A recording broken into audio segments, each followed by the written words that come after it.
कहानी की शुरुआत होती है घायल मैक से, जो पूरे शहर में भाग रहा था और एक गली में गया और वहाँ पर गिर गया। उसने सोचा मैं अब तो नहीं बच पाऊंगा। अचानक उसका गिरा हुआ खून हवा में तैरने लगा और एक रहस्यमय हुडी पहने व्यक्ति उसके सामने आ गया। उसने कहा कि मैं तुझे जिंदा रखूंगा अगर तू मुझे अपनी वफादारी दे। मैक के पास कोई रास्ता तो था नहीं, उसने उसके लिए हाँ कर दी। उस अनजान शख्स ने उसे अपनी ताकत से उठा दिया और अचानक से कुछ ऐसा होने लगा कि मैक का शरीर चमकने लगा। मैक दर्द से चीख रहा था और जब पुलिस उस गली में पहुंची तो उन्हें सिर्फ दीवार पर बहता हुआ खून ही मिला। जल्दी ही सड़कों पर अफरा तफरी मच चुकी थी, लोग हर तरफ मरने लगे थे। वो हुडी पहना आदमी शांत खड़ा एकदम सब कुछ देख रहा था और वहाँ पर आग के बड़े बड़े गोले सब कुछ जलाकर तबाह करने लगे थे। अब खुलासा हुआ कि वो एक सब कुछ विजन थी जो एक चैन नाम के मोंक ने देखी थी। अब उसने अपना सामान समेटा और अपने गुरु से कहा, मेरे पिता जिन्हें नेक्रोमेंसन कहते हैं वो धरती पे लौट आए हैं और मुझे उन्हें रोकने के लिए जाना होगा। तभी हम जेक नाम के एक लड़के को देखते हैं जो अपनी छुट्टियां मनाने के लिए बैंकॉक आया था, लेकिन यहाँ भी उसके ऑफिस से लगातार कॉल आ रहे थे। अब उसकी पत्नी प्रैंग ने उसे डांटा और कहा कि अपने परिवार पे भी ध्यान दे लो, तुम्हें तो बस हर समय फोन ही फोन लगा रहता है। अब जेक ने वादा किया कि वो अपना ध्यान अपने पूरे परिवार पर लगाएगा। अब जब उसने पलट कर देखा तो उसकी बेटी गायब हो चुकी थी और वो दोनों शहर के कोने कोने में उसे पागलों की तरह ढूंढने लगे। अब दौड़ते दौड़ते उन्हें अचानक लू मिल ही गई, जो नदी के किनारे खड़ी हुई लैंग से बात कर रही थी। उन्होंने लू को अकेले जाने के लिए डांटना शुरू कर दिया।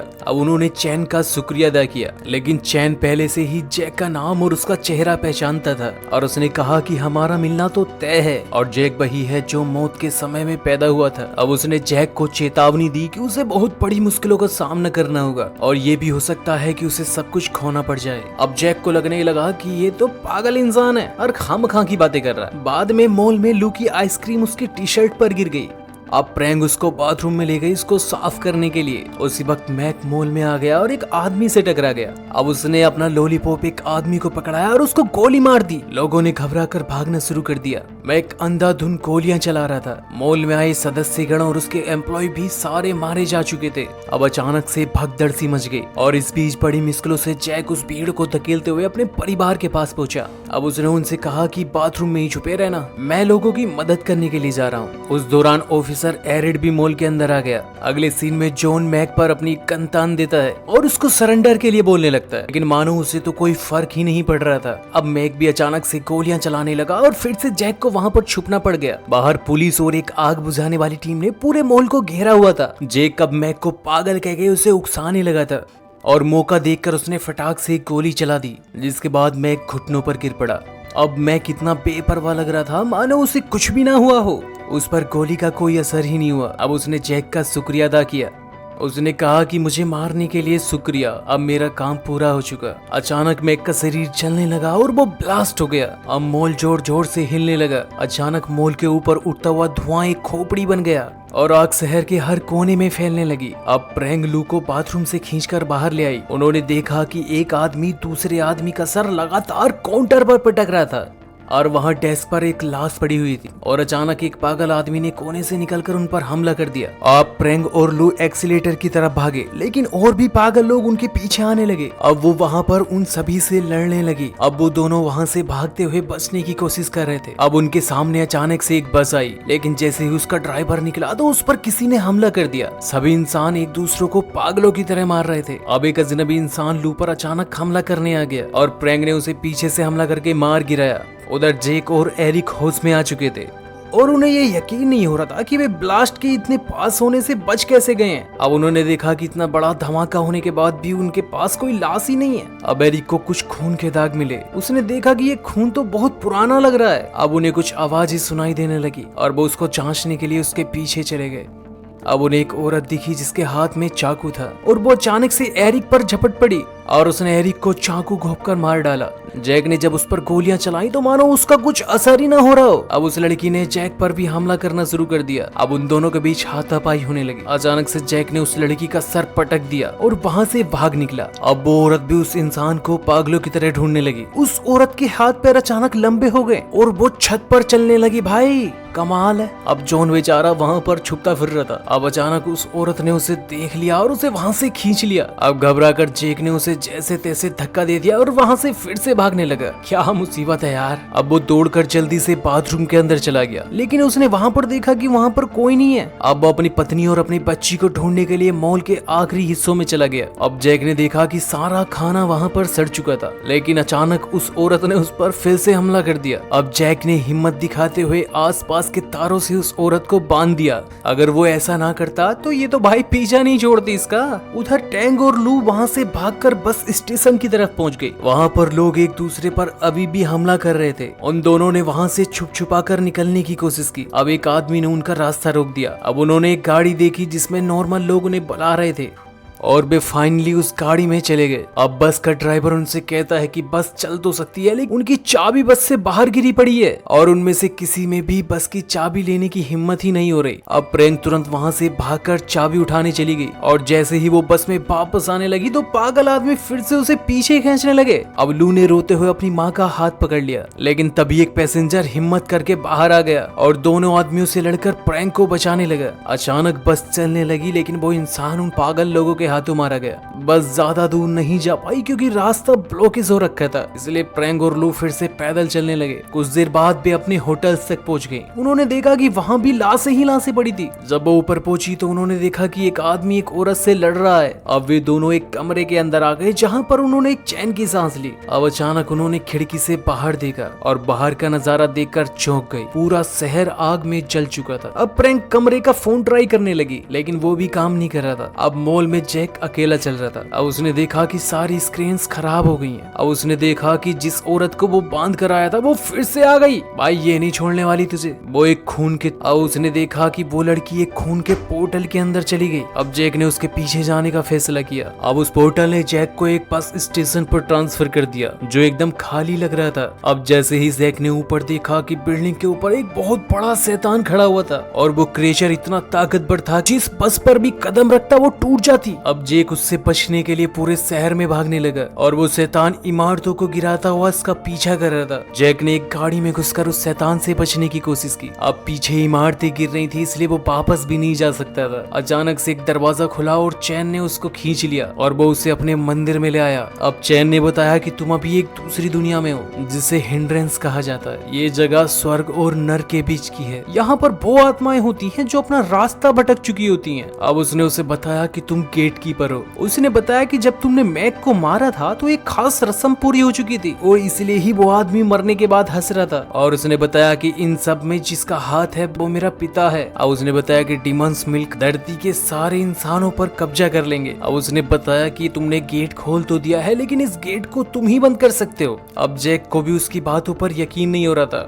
अब उसने उससे कहा कि तुम खूनी चांद के नीचे पैदा हुए थे और तुम्हारी माँ जन्म देते ही मर गई थी। अब जैक कुछ सुनने के मूड में ही नहीं था, उसे अपने परिवार की फिक्र हो रही थी। अब चैन उसे समझाता है कि भाई साहब गेट तो बंद करना पड़ेगा तुम्हें और तभी तुम अपने परिवार और पूरी दुनिया को बचा सकते हो, लेकिन उनके पास ज्यादा वक्त नहीं है। अब उसने वो डीमन हर एक आत्मा को खाकर शक्तिशाली होता जा रहा है। तुम्हें सबसे पहले यहाँ पर मैक को ढूंढना होगा। अब इसी बीच चैन अपनी कहानी बताने लगता है। उसने बताया कि दरअसल वो एक लालची मोंग था और उसने अपने गुरु के कुछ खुफिया स्क्रोल चुरा लिए थे और उसने अपने ही शरीर पर ऐसा काला जादू किया कि वो अपने आप को ही खो बैठा। और उसने चैन को अपने बस में करने के लिए जादू किया, लेकिन चैन ने अपनी माँ को कंट्रोल करके ऐसा होने ही नहीं दिया। उसके बाद उसने अपने पिता की आत्मा को इस दुनिया से निकाल दिया, लेकिन इस नाकाम कोशिश से उसके दिमाग में उनका बहुत सारा ज्ञान आ चुका था। वो अपनी शक्तियों से आत्मा की दुनिया में प्रवेश कर सकता है और जहाँ चाहे जा भी सकता है। उसकी बात को जैक ने बीच में अचानक रोक दिया। उसने देखा कि एक औरत छत पर है और एक डीमन उसे घेरे हुए था। अब चैन ने कहा कि हमें वक्त बर्बाद नहीं करना चाहिए, लेकिन जैक फिर भी दौड़कर उस औरत की मदद करने के लिए चला गया।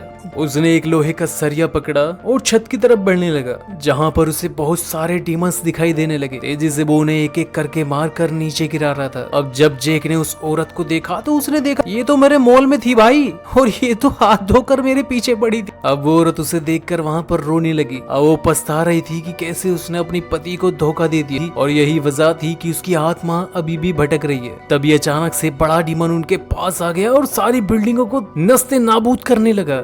अब जैक ने उस लड़की का हाथ पकड़ा और वहां से भागने लगा, लेकिन अचानक डीमन ने उस लड़की को पकड़ लिया और उसे खा गया। डीमन के चले जाने के बाद जैक फिर से चैन के पास आ गया। उसने बताया कि लड़की को खुद नहीं मालूम था कि वो मर चुकी है। अब उसे याद आया कि मॉल में जो धमाका हुआ था वो बहुत बड़ा था और उसे लग रहा था कि वो खुद भी मर चुका है। चैन ने बताया कि जो तुम सोच रहे हो ये एकदम सच है। अब ऐसा सुनते ही जैक अंदर से टूट गया। अब वो अपने परिवार के बारे में सोच रहा था और अपनी बेटी के बारे में सोचकर रोने लगा। अब उसने बताया कि वो एक खोई हुई आत्मा बन चुका है, लेकिन अभी सब कुछ खत्म नहीं हुआ मेरे भाई। मैं तुम्हें एक ऐसा कवच दूंगा कि तुम उसको पहनकर धरती पर वापस जा सकते हो। अब जब जैक और चैन सड़क पार कर रहे थे तो उन्हें एक उड़ता हुआ राक्षस दिखाई देता है। अब उससे बचने के लिए वे तुरंत एक बिल्डिंग के अंदर आ पहुंचे और वो जो राक्षस उनका पीछा कर रहा था वो अचानक से उनके पीछे आ गया। अब उनके बीच वहाँ पर भयंकर लड़ाई होने लगी, लेकिन चैंग ने अपनी शक्तियों से उनका डटकर मुकाबला किया और वो ऐसा देखकर वहाँ से भागने लगे। अब वे दोनों नीचे सीढ़ियां चढ़कर एक थिएटर में पहुंचे, जो थिएटर राक्षसों से एकदम भरा पड़ा था। अब वहाँ पर जाकर चैंग ने एक पोर्टल खोल दिया, जिससे होते हुए असली दुनिया में वापस आ गए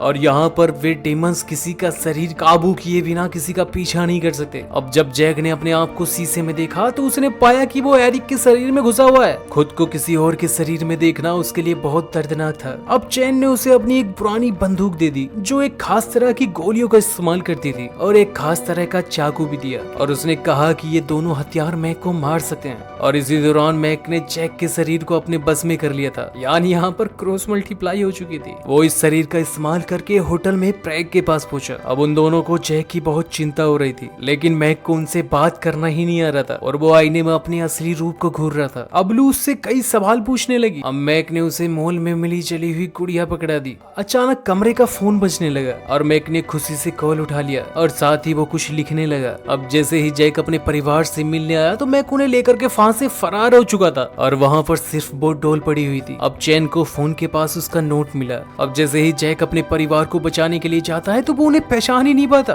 और वो कहते हैं कि जिसे हम जानते ही नहीं वो हमसे इतना फ्रैंक क्यों रहा है भाई। इसी मौके का फायदा उठाते हुए मैक ने जैक को पीछे से मारा और उसे नीचे गिरा दिया। अब उसने उससे कहा कि वो उसकी जिंदगी और उसका परिवार उससे चुरा लेगा। उसने कहा कि तूने सिर्फ अपने काम पर ध्यान दिया और अपने परिवार को नहीं चुना। अब जैक मैक को चिढ़ाने लगा ताकि वो कुछ तो रिएक्ट करे और जैसे ही मैक हिला जैक तुरंत वहां से निकलकर रास्ते में चला गया। दोनों के बीच लड़ाई शुरू हो गई और वे दोनों एक दूसरे को लात और मुक्के मारने लगे। अब जब जैक ने उस खास बंदूक का इस्तेमाल करने की कोशिश की तो उसने उसके हाथ से उसे गिरा दिया और दोनों जाकर के पूल में गिर गए। लड़ाई पानी के अंदर भी जारी रही। अब जैक ने अपना वो खास चाकू निकाल लिया और जैसे ही वो जैक को मारने वाला था तभी प्रैंग ने उन दोनों पर वो खास बंदूक तान दी। उसने उन दोनों से तुरंत रुकने के लिए कहा। अब वो दोनों अपने आप को असली जैक बताने लगे। अब प्रैंग उलझन में पड़ गई कि असली जैक कौन सा है। अब लू ने उन्हें पहचानने के लिए उनसे एक क्वेश्चन पूछा। उसने उनसे कहा कि वो कौन सा इशारा है जो अक्सर मेरे पिता किया करते हैं। अब जैक ने एरिक के शरीर का इस्तेमाल करते हुए वही इशारा कर दिया। प्रैंग ने गोली चला दी लेकिन वो गलती से जैक को लग गई और तभी अचानक से एक भूत ने उसको काट लिया। अब असली दुनिया में मैक ने जैक के शरीर से उससे वो बंदूक छीन ली। अब लू ने जोर से चिल्लाकर कहा कि ये मेरे असली पापा नहीं है। अब अचानक से ब्लड पोर्टल एक दीवार पर खुलने लगा और मैक उनसे कहता है कि मेरे पीछे आओ। अब हम दूसरी तरफ देखते हैं कि जैक की आत्मा को फिर से बचा लिया गया। उसके पास अभी भी वो चिट्ठी थी जो जैक ने होटल रूम में छोड़ी थी। अब नेक्रोमैन उनके साथ था और उनसे बता रहा था कि दरअसल पोर्टल को कैसे ढूंढना है। अब वे अचानक से निकलकर एक सुनसान घर में पहुंच गए जहां पर एक बहुत बड़ी आग जल रही थी। अब असली दुनिया में मैक, लू और प्रैंक को उसी जगह पर ले गया था। अब उन्हें वहां पर एक मास्क पहना हुआ एक इंसान मिला जो असल में नेक्रोमेंसन है। वो बड़ा सा राक्षस अभी भी वही है। अब वहां पर चैन ने एक नया पोर्टल खोल दिया।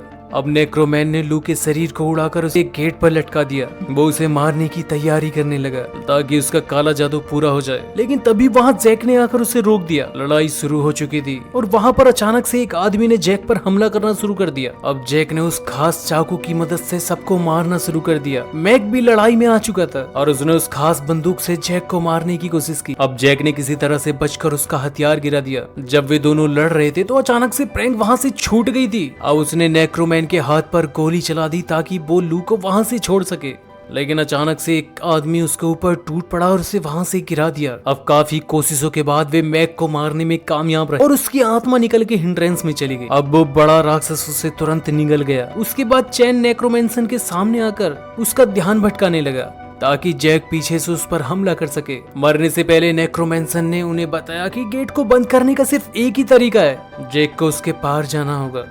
उसने उसे समझाया कि मैंने दूसरा तरीका ढूंढने की कोशिश की थी, लेकिन कोई भी रास्ता नहीं मिला। अब जैक ने कहा कि अगर यही मेरी किस्मत है तो यही सही, मैं अपने परिवार को बचाने के लिए कुछ भी कर सकता हूँ। अब उसने अपने परिवार को अलविदा कह दिया। अब उसने अपने परिवार से माफी मांगी और उसने कहा कि मैं अपने कामों में ज्यादा व्यस्त था और मैं तुमको कभी समय ही नहीं दे पाया। उसने आखिरी बार उन्हें गले लगाया और आग के गेट की तरफ चला गया और जिसकी मदद से वो नर्क में चला गया। अब जैक का शरीर उसके दूसरी तरफ जाते ही जलने लगा और तभी उसका गेट बंद हो चुका था। दुनिया फिर से नॉर्मल हो गई और प्रेंग लू को उसकी दादी के घर छोड़ाई। अब प्रेंग ने ठान लिया कि वो कुछ भी करके अपने पति को वापस जरूर लाएगी। कोई ना कोई तरीका तो जरूर होगा। इसी के साथ कहानी यहीं पर खत्म हो जाती। वीडियो पसंद आई हो तो लाइक कर देना और मेरे चैनल को सब्सक्राइब।